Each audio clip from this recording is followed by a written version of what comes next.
Assalamualaikum warahmatullahi wabarakatuh. Halo, saya Taskia Dinda Putri. Di sini saya ingin membahas materi mengenai saham dan obligasi.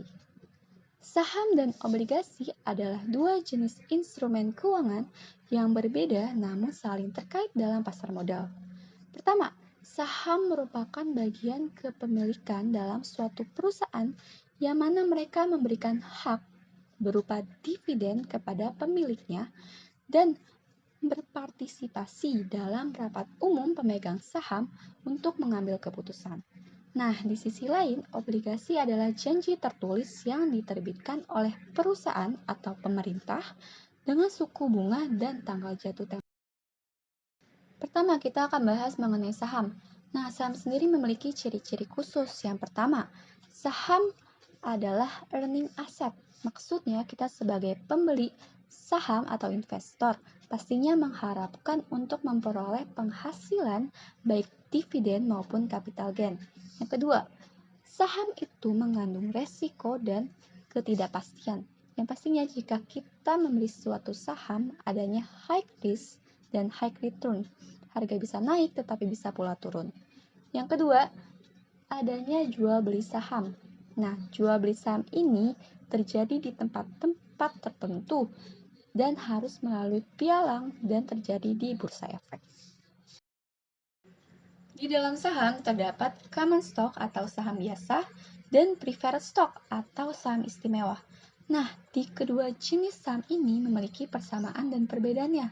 Persamaan pertama adalah saat perusahaan menjual surat berharga, mereka menjelaskan nilai nominal bisa rupiah, dolar, atau lain-lainnya. Yang kedua, pemegang saham antara common stock atau preferred stock mendapatkan keuntungan atau dividen. Jika common stock dapat saat akhir tahun, lalu preferred stock dapatnya saat setiap kuartal atau 3 bulan sekali. Lalu, di common stock sebagai pemegang, mereka diberi hak untuk mengikuti rapat RPUS dan RPUSLB. Di sini akan membahas mengenai kebijakan-kebijakan perusahaan. Tapi saat terjadi likuidasi atau kebangkrutan, pemegang dari preferred stock akan mendapatkan prioritas dalam pembagian dividen. Ada 3 pelaku pasar saham. Yang pertama emiten, yaitu perusahaan yang terlibat dalam menjual sahamnya di pasar modal. Kedua, underwriter atau penjamin, yaitu mereka yang bertanggung jawab dalam proses penerbitan sekuritas baru. Yang ketiga, broker atau pialang. Nah, mereka ini yang melakukan transaksi sebagai perantara antara investor dan pasar keuangan. Mereka juga yang membantu investor melakukan pencarian harga terbaik dan eksekusi transaksi sesuai dengan keinginan dari investor. Turun dan naiknya saham pasti memiliki faktor-faktor penentu. Nah, di sini yang pertama adalah kondisi mikro dan makroekonomi. Di sini pasti berkaitan erat dari bagaimana pemerintah akan membuat kebijakan ekonominya.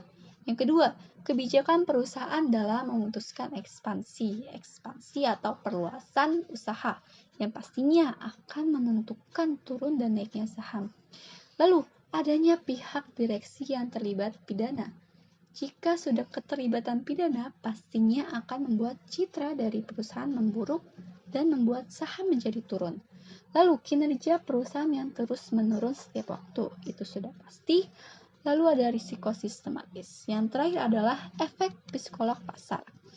Efek ini merupakan pada persepsi perilaku investor terhadap harga dan pergerakan saham di pasar. Nah, jika keputusan ini mempengaruhi dan gilirannya akan membuat harga saham menjadi naik ataupun turun.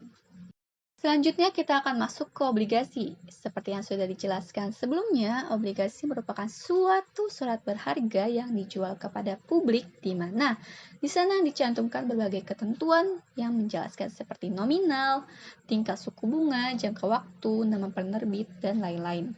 Lalu, obligasi sendiri diterbitkan oleh perusahaan ataupun pemerintah. Setelahnya kita harus tahu bagaimana sih syarat menerbitkan obligasi. Di sini ada 4. Yang pertama, mengikuti prosedur yang diterapkan oleh BPPAM LK atau Badan Pengawas Pasar Modal dan Lembaga Keuangan. Jika badan ini sudah mengatakan kita layak, maka kita sudah masuk ke syarat pertama dari menerbitkan obligasi. Yang kedua, apakah perusahaan yang bersangkutan telah dinyatakan memiliki nama atau reputasi yang baik?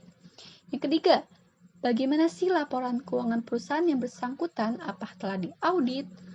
Apa belum? Nah, itu sangat berpengaruh bagaimana kita menerbitkan obligasi. Yang keempat, pada 2 atau 3 tahun terakhir perusahaan selalu mendapatkan keuntungan dan tidak mengalami kerugian. Jenis obligasi berdasarkan penerbitan. Di sini dibagi menjadi 4. Ada treasury bond diterbitkan oleh pemerintah, corporate bond diterbitkan oleh perusahaan, municipal bond diterbitkan oleh pemerintah juga, namun bedanya diterbitkan oleh pemerintah daerah. Yang terakhir ada foreign bond diterbitkan oleh negara asing. Dalam menerbitkan obligasi, perusahaan pasti memiliki alasan-alasan tersendiri. Begitu pula dengan bagaimana pembeli memutuskan untuk menggunakan obligasi. Alasan pertama, perusahaan menerbitkan obligasi yaitu penetapan bunga obligasi biasanya tidak terlalu tinggi. Lalu kedua, biaya dalam penerbitan atau mencetak obligasi adalah lebih murah dibandingkan dengan menerbitkan saham. Karena saham hitungannya adalah per lot dan satu lot adalah 100 lembar. Lalu terakhir adalah adanya obligasi konversi. Pada saat obligasi dilakukan dan dijual ke publik, maka jika terjadi kendala dalam pembayaran obligasi, perusahaan bisa menyelesaikan dengan mengalihkan pemegangan obligasi menjadi pemegang saham yang biasa dikenal dengan obligasi konversi. Lalu, apa sih alasan untuk membeli obligasi? Yang pertama, memiliki obligasi jauh dari risiko karena tingkat suku bunganya tetap dan atau tidak berubah. Kedua, obligasi diterbitkan oleh institusi yang memiliki badan hukum yang jelas dan dapat dipertanggungjawabkan, serta mekanisme penyelesaiannya pada saat bermasalah. Itu sangat baik.